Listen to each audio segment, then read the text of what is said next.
जंगल के ऊपर सूरज किसी निर्दयी राजा की तरह आग उगल रहा था।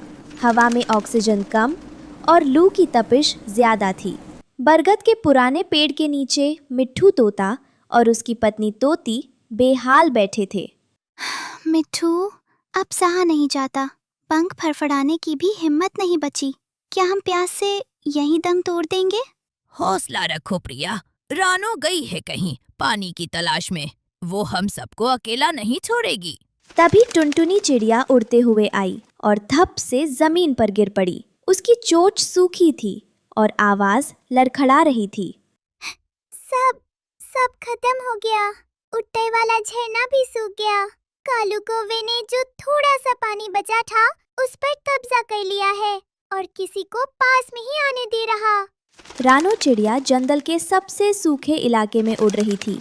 उसकी पोटली में एक पीपल के पत्ते में ओस की कुछ बूंदें जमा थी। ये उसकी 3 दिन की मेहनत थी।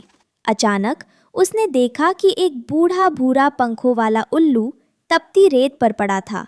बाबा, आप यहाँ इस हालत में? उठिए, छाया में चलिए।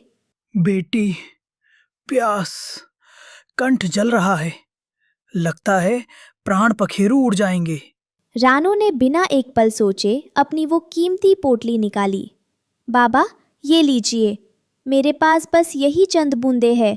आप इन्हें पीकर अपनी जान बचाइए। पर रानो, ये तो तुम्हारे जीवन की डोर है। इसे पी लिया तो तुम क्या करोगी? बाबा, अगर एक प्यासे की जान बचाते हुए मैं मर भी गई तो मुझे दुख नहीं होगा। कम से कम मेरी आत्मा को शांति मिलेगी। जैसे ही उल्लू ने वो पानी पिया, एक चमत्कार हुआ। वो साधारण पक्षी से एक दिव्य तेज पुंज में बदल गया। उसने अपने पंखों के नीचे से एक सुनहरी चमक वाला छोटा सा बीज निकाला। पुत्री, तुम्हारी करुणा ही इस जंगल को बचाएगी। इस जादुई नारियल के बीज को उस सूखी धरती में बो दो जहां सबसे ज्यादा पक्षी रहते हैं। याद रखना, इसे पानी की नहीं बल्कि निस्वार्थ प्रेम के आंसुओं की जरूरत है। रानो बीज लेकर उसी बरगद के पास पहुंची जहां सब पक्षी दुबके थे।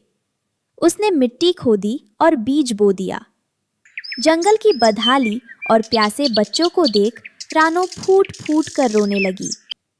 जैसे ही उसके आंसू मिट्टी में गिरे, धरती के अंदर से एक गड़गड़ाहट सुनाई दी। ये कैसा शोर है? क्या भूकंप आ रहा है? देखते ही देखते एक विशाल हरा तना जमीन फाड़कर बाहर निकला। वो इतना तेज बढ़ा कि कुछ ही सेकंड में आसमान छूने लगा। उस पर एक विशालकाय सुनहरे रंग का नारियल लगा जो किसी महल जितना बड़ा था। हे जादुई वृक्ष, क्या तुम सच में हमारी मदद के लिए आए हो या ये मेरी प्यासी आंखों का कोई भ्रम है? डरो मत रानो, मैं तुम्हारे उन्हीं आंसुओं का फल हूँ जो तुमने दूसरों के दुख में बहाए हैं। मैं महज एक घर नहीं, तुम्हारी करुणा का प्रतिबिंब हूँ। कितना विशाल और शीतल है तुम्हारा स्पर्श। पर क्या तुम मेरे इन सैकड़ों पक्षी भाई बहनों को अपने अंदर जगह दे पाओगे? बाहर सूरज उनकी जान ले रहा है। रानो, मेरे दरवाजे केवल उनके लिए खुलते हैं जो दूसरों का दर्द समझते हैं। तुम भीतर आओ और देखो मैंने तुम्हारे परिवार के लिए क्या सजाया है। नारियल का दरवाजा खुल जा सिम सिम की तरह खुलता है। रानो भीतर कदम रखती है। वाह, यहाँ की हवा तो चंदन की तरह महक रही है। पर ये क्या? यहाँ की दीवारें तो पारदर्शी है। हाँ रानो, ये पहली मंजिल है। यहाँ की दीवारें तुम्हें बाहर का नजारा दिखाएंगी, पर बाहर की तपिश को भीतर नहीं आने देंगी। देखो, यहाँ दीवारों से जो रस बह रहा है वो साधारण पानी नहीं, जीवन अमृत है। सबको कहो कि अपनी प्यास बुझा लें। और वो ऊपर की सीढ़ियाँ कहाँ जाती है? दूसरी मंजिल आराम के लिए है रानो। वहाँ मखमल की घास उगी है जहाँ थके हुए पंछी विश्राम कर पाएंगे। और तीसरी मंजिल पर मैंने आकाश की ठंडी लहरों को कैद किया है ताकि दोपहर की लू में भी तुम सबको सावन का एहसास हो।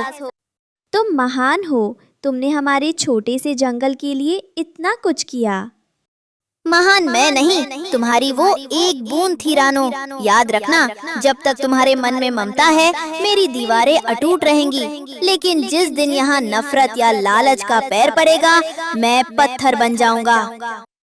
मैं वचन देती हूँ ये घर प्यार का मंदिर बनेगा। टुनटुनी, मिट्ठू, जल्दी आओ, देखो हमारे जादुई नारियल घर ने हमारे लिए जन्नत सजाई है। तभी वहाँ कालू कौवा अपने कुछ साथियों के साथ आ धमका। उसके हाथ में एक बड़ा पत्थर था। पीछे हटो सब, भीख मंगो। ये जमीन मेरी है तो ये जादुई पेड़ भी मेरा हुआ। अब इस ठंडे महल में सिर्फ मैं रहूंगा। जो अंदर आना चाहता है उसे मुझे 2 किलो अनाज देना होगा। कालू भाई, शर्म करो। रानो की मेहनत और दुआओं से ये मिला है।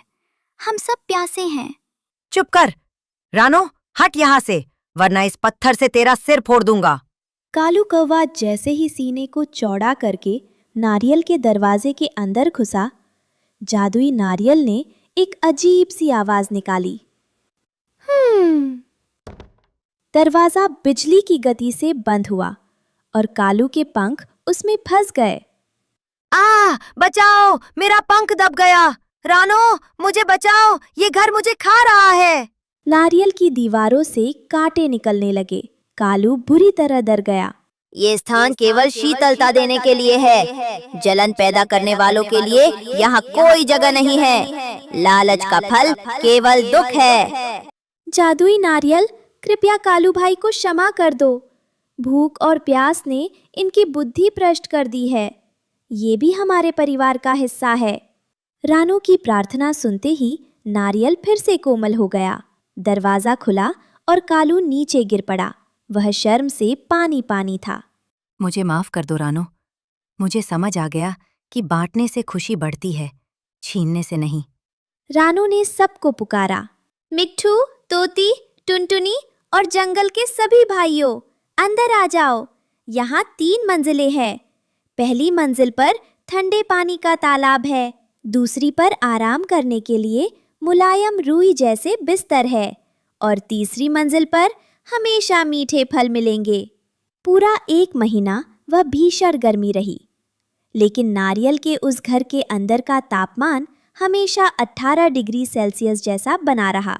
पक्षी दिन भर गाना गाते, जादुई नारियल पानी पीते और रानो का आभार व्यक्त करते।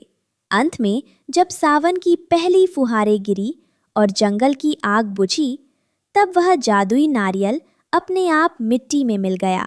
लेकिन जहाँ वह नारियल था, वहाँ अब एक सदाबहार ठंडे पानी का कुआं बन गया था, जो कभी नहीं सूखता था।